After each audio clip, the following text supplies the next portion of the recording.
Subscribe Muhammad Amjad Nadwi, Indian Islamic scholar. بسم الله الرحمن الرحيم وسيق الذين كفروا إلى جهنم زمرا حتى إذا جاءوها فتحت أبوابها وقال لهم خزنتها ألم يأتكم رسل منكم يتلون عليكم آيات ربكم وينذرونكم لقاء يومكم هذا قالوا بلى ولكن حقت كلمة العذاب على الكافرين قيل ادخلوا أبواب جهنم خالدين فيها فبئس مثوى المتكبرين وسيق الذين اتقوا ربهم إلى الجنة زمرا حتى إذا جاءوها وفتحت أبوابها وقال لهم خزنتها سلام عليكم طبتم فادخلوها خالدين وقالوا الحمد لله الذي صدقنا وعده وأورثنا الأرض نتبوأ من الجنة حيث نشاء فنعم أجر العاملين وترى الملائكة حافين من حول العرش يسبحون بحمد ربهم وقضي بينهم بالحق وقيل الحمد لله رب العالمين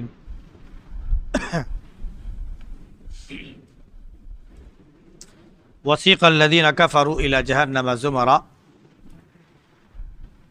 اور کافروں کو کھینچ کر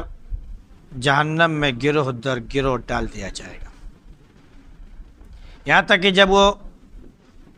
اس کے پاس پہنچیں گے تو ان کے لیے جہنم کے دروازے کھولے جائیں گے اور ان کے دربان ان سے کہیں گے کہ کیا تمہارے پاس تمہیں میں سے رسول نہیں آئے تھے جو تمہارے پاس تمہارے رب کی آیتیں پڑھتے تھے اور تمہیں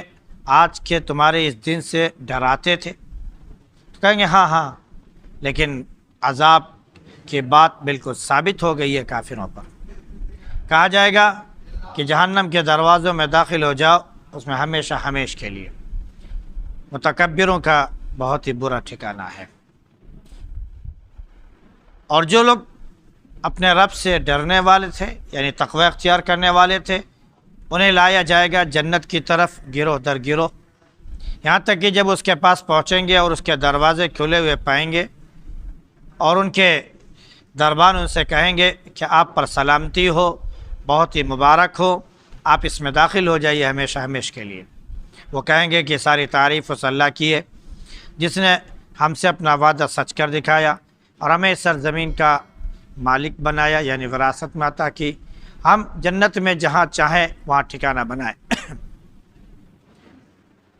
تو عمل کرنے والوں کا اجر کتنا بہترین ہے۔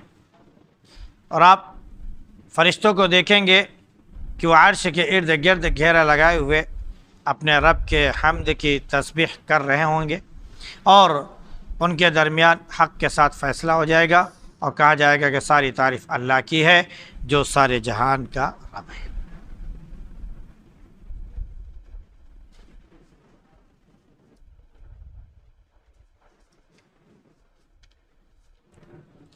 کل کے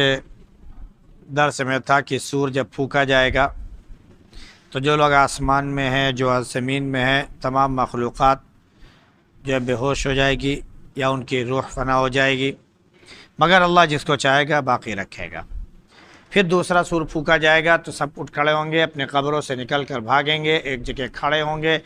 میدان کی طرف دیکھ رہے ہوں گے، اللہ رب العزت ان کو میدان میں لا کر کھڑا کرا دے گا۔ اور اس وقت جو زمین بے نور ہو چکی تھی، اللہ کے نور سے وہ روشن ہو جائے گی، اعمال نامے جو ہے وہ سامنے لا دیے جائیں گے، انبیاء علیہ السلام اور شہداء کو پیش کیا جائے گا، ان کے درمیان حق کے ساتھ انصاف ہوگا، ظلم کسی پر نہیں ہوگا اور ہر ایک کو اس کے کیے کا پورا پورا بدلہ ملے گا، کیونکہ اللہ جانتا ہے جو کچھ لوگ کر رہے ہیں۔ اب یہ سورہ زمر کا یہ آخری رکوع ہے، بلکہ کہہ لیجئے کہ یہ تتمہ اور خلاصہ ہے۔ پوری سورہ میں جو توحید، رسالت، آخرت، بعثت، دیگر تمام چیزوں کے بارے میں جو بتایا گیا کہ عمل کیا تو اچھا نتیجہ، برا عمل کیا تو برا نتیجہ، وہ ساری چیزیں جو تھی اب ان کا گویا کہ یہاں پر موازنہ کر کے مومن کا کیا رتبہ ہوگا، ان کا کیا ٹھکانہ ہوگا، اور کافروں کا کیا ٹھکانہ ہوگا، ماننے والوں مطیع فرما برداروں کا کیا انجام ہوگا اور نہ ماننے والوں کا کیا انجام ہوگا، دونوں کا موازنہ کر کے گویا کہ یہاں پر انجام کار بتا دیا جا رہا ہے کہ یہ انجام ہے۔ زمر اس سورے کا نام ہے، اور زمر کہتے ہیں گروہ کو، گروہ در گروہ، یعنی ایک گروہ نہیں، ایک گروہ اس کے بعد دوسرا گروہ، پھر تیسرا گروہ، چوتھا گروہ، وغیرہ وغیرہ، بہت سے گروہ۔ یہاں پر اس آیت میں اس کا ذکر ہے لفظ کا، وسیق الذین کفروا الی جہنم زمرا وسیق الذین اتقوا ربهم الی الجنۃ زمرا، تو اسی نام پر اس سورے کا نام سورہ زمر پڑا ہے، گروہ در گروہ، کیونکہ جنت میں جانے والے بھی بڑی تعداد میں ہوں گے، جہنم میں جانے والے بھی لا تعداد میں ہوں گے، تو ایک بڑی تعداد ہوگی اور سب کے گروہ گروہ ہوں گے۔ جنت میں جانے والوں کا گروہ الگ ہوگا، اعلیٰ درجے کے لوگ ہوں گے ان کا گروہ الگ ہوگا، اس سے نیچے درجے کے لوگ ہوں گے ان کا گروہ الگ ہوگا، اس سے نیچے درجے کے لوگ ہوں گے ان کا گروہ الگ ہوگا۔ ایسے جہنمیوں کے جو 7 گروہ بنائے جائیں گے ان کا سب کا الگ الگ گروہ ہوگا، تو زمرا اسی لیے کہا گیا۔ تو سب سے پہلے جہنمیوں کا ذکر کیا جا رہا ہے، کافروں کا ذکر کیا جا رہا ہے کہ جو کافر تھے، منکر تھے، ان کو جہنم کی طرف کھینچ کر لایا جائے گا گروہ در گروہ، یہاں تک کہ جب وہ جہنم کے پاس پہنچیں گے، یعنی جہنم کے دروازے پر پہنچیں گے تو اس کا دروازہ کھولا جائے گا۔ دنیا کا بھی یہی دستور ہے کہ جیل کا دروازہ جو ہے وہ کھلا ہوا نہیں ہوتا ہے، جیل کا دروازہ کھلا ہوا نہیں ہوتا، مسجد کا دروازہ کھلا ہوا ہوتا ہے۔ غلط کہہ رہا ہوں؟ صحیح ہے نا؟ مجرم جب اس جگہ پہنچتا ہے، جب دروازے پر کھڑا کر دیا جاتا ہے اور چاروں طرف سے پہرا لگا دیا جاتا ہے کہ یہ بھاگنے نہ پائے، تب اس کے بعد جا کر اس کا دروازہ کھولا جاتا ہے، اور دروازہ کھول کے اس کے اندر دھکیل کے پھر دروازہ بند کر دیا جاتا ہے۔ اونچی اونچی فصیلیں بنا دی جاتی ہیں اور بالکل سیدھی بنائی جاتی ہیں، کوئی اس میں ایسی چیز باقی نہیں رکھی جاتی ہے کہ اس پر وہ چڑھ بھی سکے، کوئی جھروکا وغیرہ نہیں ہوتا ہے۔ علی گڑھ کی جیل میں دیکھیے پل بننے لگا تھا، تحسین محل کے سامنے پل بننے لگا تھا تو بڑی بڑی رکاوٹیں ڈالی گئی کہ جیل کے اندر جو کچھ ہو رہا ہے وہ لوگ اس کو دیکھیں گے، اس کا برا اثر پڑے گا، یہ اور وہ۔ تو اس کے بعد پھر اس کا ایک نتیجہ، ایک حل نکالا گیا کہ ادھر جو ہے ٹین شیڈ وغیرہ پورا ڈال دیا جائے گا، لوگ اس کو نہیں دیکھ پائیں گے وغیرہ وغیرہ، تب جا کے اس کی اجازت ملی تاکہ جیل کے اندر کیا ہو رہا ہے وہ لوگوں کی نظر نہ پڑے۔ تو جہنم میں کیا ہو رہا ہے دروازے سے دھکیل دیا جائے گا اور اندر پڑے رہیں گے، کچھ پتہ نہیں۔ تو وسیق الذین کفروا الی جہنم زمرا، جب اس کے دروازے پر پہنچیں گے اور گروہ در گروہ لائے جائیں گے تب اس کا دروازہ کھولا جائے گا اور دربان پوچھے گا، جو وہاں کا دروغہ ہوں گے وہ پوچھیں گے، اجی تمہارے پاس رسول نہیں آئے تھے، اللہ کا پیغام انہوں نے نہیں پہنچایا تھا، اللہ کی کتابوں کی تلاوت تمہارے سامنے نہیں کی تھی، انہوں نے اللہ کے احکامات تم تک نہیں پہنچائے تھے، تم کو آج اس آخرت کے بارے میں انہوں نے تم کو نہیں ڈرایا تھا۔ ایک ایک سوال ان سے پوچھیں گے تو ان کا سر جھکا جائے گا اور جھکا ہوا ہوگا، کہیں گے ہاں ہاں ڈرایا تھا، اب میری بدقسمتی ہے کہ میں کچھ کر نہیں سکتا ہوں کیونکہ میں نے اس وقت بات مانی نہیں ہے، لہذا اب عذاب تو ہمارے اوپر مسلط ہو چکا ہے، وہ بات اللہ کی ثابت ہو چکی ہے کہ کافروں کو جہنم میں دھکیلا جائے گا، تب تو عذاب میں ہمیں ڈال دیا گیا۔ اس وقت کہا جائے گا جہنم کے دروازے میں داخل ہو جاؤ اور ہمیشہ ہمیش کے لیے چلے جاؤ، بہت برا ٹھکانہ جہنمیوں کا۔ اب اس کے بعد جنتیوں کا ذکر ہو رہا ہے کہ جو لوگ متقی تھے، تقوی اختیار کرنے والے تھے، ان کو گروہ در گروہ، جماعت در جماعت ان کو لایا جائے گا۔ جب وہ اس کے پاس پہنچیں گے تو دروازہ کھولا نہیں جائے گا، دروازہ کھلا ہوا ہوگا۔ دونوں کا فرق ہے، پہلے کہا گیا کہ حتی اذا جاؤہا فتحت ابوابہا، یہاں تک کہ جب وہ اس کے پاس پہنچیں گے تو اس کا دروازہ کھولا جائے گا، اور یہاں جنتیوں کے بارے میں کہا جائے گا کہ حتی اذا جاؤہا وفتحت ابوابہا، یہاں تک کہ جب وہ اس کے پاس پہنچیں گے اور اس کا دروازہ کھلا ہوا پائیں گے۔ تو جب کسی کا استقبال کیا جاتا ہے تو وہاں دروازہ بند نہیں ہوتا ہے، وہاں دروازہ کھلا ہوا ہوتا ہے۔ اور جب کسی کو ٹھونسنا کہیں ہوتا ہے تو وہاں دروازہ کھولا جاتا ہے پھر ٹھونسا جاتا ہے. تو دونوں میں یہ فرق ہے کہ جہنمیوں کے لیے جب جہنم کے سامنے پہنچیں گے تو دروازہ کھولا جائے گا، اس میں دھکیل کے پھر اس کا دروازہ بند کر دیا جائے گا. جنتی جب وہاں پر پہنچیں گے تو ان کے لیے دروازہ کھولا نہیں جائے گا، وہ پہلے سے دروازہ کھلا ہوا ہوگا. استقبال کے لیے دربان کھڑے ہوں گے اور کہیں گے سلام علیکم، آپ پر سلامتی ہو، طبتم، آپ کا آنا مبارک، آپ کی تشریف آوری مبارک،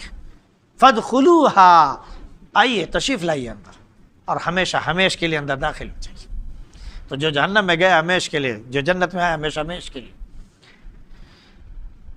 اب وہاں پر جب یہ جنت میں چلے جائیں گے تو یہ تعریف کریں گے اللہ کی، الحمدللہ الذی صدقنا وعدہ وأورثنا الأرض نتبوأ من الجنة حيث نشاء، کہ ساری تعریف اللہ کی ہے جس نے اپنا وعدہ ہم سے سچ کر دکھایا. اس کا وعدہ تھا کہ ہم متقیوں کو، نیک لوگوں کو، مومنوں کو جنت میں داخل کریں گے، تو کہیں گے اللہ الحمدللہ، اللہ نے اپنا وعدہ سچ کر دکھایا. آج یہ جنت کی جو سرزمین ہے اس کا مالک ہم کو بنا دیا ہے. اب یہاں سے ہم کبھی بھی نکالے نہیں جائیں گے، اور ہم یہاں جنت میں جہاں چاہیں وہاں ٹھکانہ بنائیں گے، جہاں چاہیں وہاں ٹھکانہ بنائیں گے. اللہ کے نبی صلی اللہ علیہ وسلم نے فرمایا کہ جنت کی لمبائی چوڑائی اس زمین آسمان کے مسافت کے برابر ہوگی. کتنے؟ یعنی جتنی بڑی یہ پوری کائنات ہے، تمام آسمان، تمام زمین، اور اس کے درمیان کی جو مسافت ہے، اس کو لے کر جتنی بڑی جنت بن سکتی ہے، اللہ رب العزت ایک شخص کو اس کے 10 گنا جنت دے گا. سمجھا نہیں؟ اس چھوٹی سی سرزمین پر پتہ نہیں کتنے سو ملک ہیں، 100، پونے 200 یا ایسے کچھ ہے، 180، ہاں مطلب کہ تقریباً پونے 200 کے آس پاس ملک ہیں. ہر ملک کا ایک حاکم ہے، اس میں بھی چھوٹی چھوٹی ریاست ہے، یہ فلاں اسٹیٹ ہے، یہ فلاں اسٹیٹ ہے، یہ فلاں اسٹیٹ ہے. ایک اسٹیٹ کا آدمی وزیر بن جاتا ہے تو سمجھتا ہے کہ ہم سے بڑے طاقت والا کوئی ہے ہی نہیں. اور جنت میں آپ کو جو جگہ دی جائے گی، جو آپ کو مالک بنایا جائے گا، جس کے آپ بادشاہ اور حاکم بن رہے ہیں، وہ کتنی بڑی ہوگی؟ زمین اور آسمان، سارے آسمان، ساری زمین، اور اس کی مسافت کہہ لیجئے اس کے 10 گنا بڑی جنت ایک شخص کو دی جائے گی. اور وہ بھی کون سا شخص؟ جو سب سے ادنا درجہ کا جنتی ہوگا. سب سے ادنا درجے کا جو جنتی ہوگا اس کے لیے اتنی بڑی جنت ہے. جاؤ جہاں جانا چاہو، ٹھکانہ بناؤ جہاں بنانا چاہو. اسی کی طرف اشارہ کیا گیا، نتبوأ من الجنة حیث نشاء، ہم جہاں چاہیں اپنی جنت میں ٹھکانہ بنائیں، کوئی روکنے والا نہیں. یہ باغات ہیں، یہ سمندر ہے، یہ دریا ہے، یہ فلاں چیز ہے، یہ ہر چیز ہے، یہاں فلاں چیز کا باغ ہے، ہم یہاں پر اپنا ٹھکانہ بنائیں. بناؤ اپنا ٹھکانہ، رہو اپنے، صرف اشارہ کیا، ارادہ کیا، ٹھکانہ آپ کا تیار ہے، رہو جا کے، کوئی پوچھنے والا نہیں ہوگا. جب جی چاہے لوگ استقبال کے لیے ایک نہیں 70 ہزار فرشتے، خوش آمدید، مبارک، مرحبا مرحبا، جدھر جائیں گے مرحبا مرحبا، استقبال کے لیے تیار ہیں، بچھے ہوئے ہیں، بالکل سے لگے ہوئے خدمت میں. چھوٹے چھوٹے بچے کس طرح لؤلؤ مرجان امثال اللؤلؤ، موتیوں کی طرح وہ بکھرے ہوئے نظر آئیں گے، اتنے خوبصورت ہوں گے کہ جب وہ چل رہے ہوں گے تو جیسے موتیاں لڑکا دیجئے تو چمکتی ہوئی چلتی ہے نا، ایسے وہ چھوٹے چھوٹے بچے جب پھدک رہے ہوں گے، کود رہے ہوں گے، اور ادھر سے ادھر دوڑ رہے ہوں گے، اور آپ کے لیے جام اور پیالے لا رہے ہوں گے، تو ان کا جو خوبصورت اور حسین منظر ہوگا وہ اس سے کچھ کم نہیں ہوگا جیسے موتیوں کا ہوتا ہے. تو اللہ نے فرمایا کہ وہاں استقبال انسان کا کیا جائے. یہی نہیں بلکہ سورہ رحمان میں جو اللہ نے فرمایا ہے وہ کیا فرمایا کہ فیہما عینان تجریان، کہ ایک جنت نہیں ہوگی، انسان کو 2 جنت ملے گی، اور دونوں جنتوں میں نہریں جاری ہوں گی. تو گویا کہ ایک جنت اتنی بڑی، جتنے آپ کے بارے میں آپ کو بتایا گیا کہ زمین اور آسمان کی وسعت کے برابر جو ہے جنت، اس سے 10 گنا بڑی ایک جنت. فرمایا کہ فیہما 2 جنتیں ہوں گی، ایک نہیں 2 مل رہی ہیں، اور دونوں میں کیا ہوں گے؟ نہریں جاری ہوں گی. اس کے بعد آگے چل کر جنتیوں کا ذکر کرتے ہوئے کہ وہ صوفے پہ ٹیک لگائے ہوں گے، ان کی حوریں جو بیویاں ہوں گی ان کے پاس ہوں گی، نگاہ نیچے رکھنے والی ہوں گی، بہت پاک دامن ہوں گی، بڑی بڑی آنکھوں والی ہوں گی وغیرہ وغیرہ، ان کی تعریفات اور ان کے لیے بڑے بڑے قسم کے پھل ہوں گے، جو چاہیں گے وہ ان کے لیے ہوگا۔ یہ تعریفات کرتے ہوئے اللہ رب العزت جب چل رہا ہے ان کے استقبال کے بارے میں کہ ایسے ہم اپنے جنتیوں کا استقبال کریں گے اور یہ اس طرح کی نعمتوں سے ان کو ہم نوازیں گے، پھر ساتھ میں فرمائے وَمِن دُونِهِمَا جَنَّتَانِ، دو جنت ملی اس کو، دو جنت ملی، فرمایا کہ ان دونوں کے علاوہ دو جنت اور ملیں گے، یعنی ایک نہیں، دو پر دو اور، چار جنتیں ملیں گی۔ اور کتنی؟ ایک جنت اس دنیا اور کائنات سے 10 گنا بڑی۔ اب آپ اندازہ کر سکتے ہیں کتنی بڑی کائنات کا وہ مالک ہوگا۔ اب اگر وہ فخر کے ساتھ کہے نتبوأ من الجنت حیث نشاء، وہاں پر خاکساری کا اظہار کریں نتبوأ من الجنت حیث نشاء، ہم اپنی جنت میں جہاں چاہیں وہاں ٹھکانہ بنائیں، تو کیا غلط ہوگا؟ اپنی ریاست میں، اپنی ملکیت میں، اپنے گھر میں آدمی جس جگہ چاہے وہاں ٹھکانہ بنائے، جس جگہ چاہے وہاں رکے، جس جگہ چاہے وہاں پر ٹھہرے، جس جگہ چاہے وہاں پر قیام کرے، کوئی اسے روکنے والا نہیں۔ جس باغ میں چاہے وہ ٹھہرے گا، جس نہر میں چاہے گا وہ نہائے گا، جہاں چاہے گا وہ سیر کرے گا۔ ایک تو یہ مطلب ہوا، کیونکہ آپ کی جنت الگ ہوگی، ہماری جنت الگ ہوگی، ان کی جنت الگ ہوگی، سب کی جنت تو الگ ہوگی، تو سارے لوگوں کی جنتوں میں تو آپ ٹھکانہ نہیں بنا پائیں گے۔ آپ کو جتنی بڑی کائنات ملی ہے اسی میں آپ ٹھکانہ بنائیں گے، لیکن نتبوأ من الجنت حیث نشاء کا ایک دوسرا مفہوم بھی ہے، ایک دوسرا مفہوم بھی ہے۔ وہ کیا؟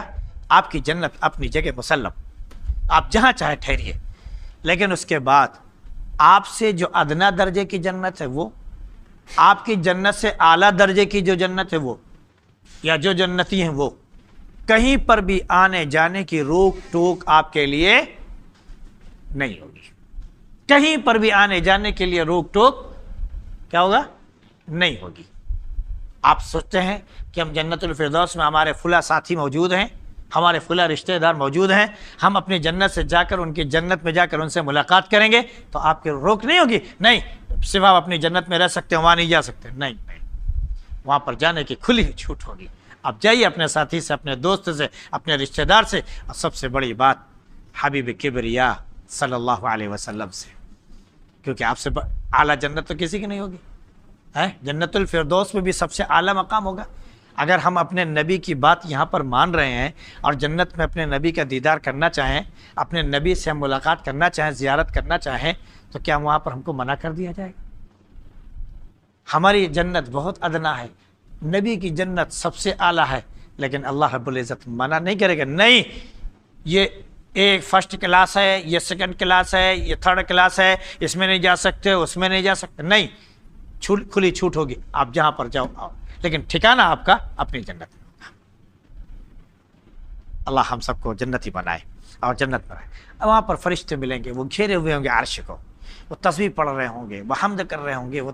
اللہ رب العزت کا ذکر کر رہے ہوں گے، اور عرش کے نیچے وہ ارد گرد وہ گھیرا لگائے ہوئے ہوں گے، سب کے درمیان فیصلہ ہو جائے گا، اور پھر کہا جائے گا کہ ساری تعریف اللہ کی ہے جو سارے جہان کا رب ہے، دنیا کا بھی رب، آسمان کا بھی رب، دوزخ کا بھی رب ہے، جنت کا بھی رب ہے، اس کائنات کا بھی رب ہے، اس کائنات کا بھی رب ہے، اس دنیا کا بھی رب ہے، اس دنیا کا بھی رب ہے، ہر جگہ کا رب ہے، کوئی جگہ نہیں باقی ہے جس کا وہ رب نہیں ہے۔ تو کہا جائے گا الحمدللہ رب العالمین، ساری تعریف اس اللہ کی ہے جو سارے جہان کا رب ہے۔ بس رب ہم سب سے راضی ہو جائے، اور یہ جو روزہ آج آخری ہے، آج یہ سورہ بھی آخری ہے، جنتیوں کے جنت میں جانے کا ذکر ہے، اللہ رب العزت ہم سب کو جنت کا پروانہ آج عطا فرما دے، اور کل جو جنت کا پروانہ ملے گا ان سب میں، ان زمر میں ہم سب کو شامل فرما دے، اور اپنے حبیب صلی اللہ علیہ وسلم صدقے ہم سب کے دعا قبول فرمائے۔ سبحان ربک رب العزت عما یصفون وسلام علی المرسلین والحمد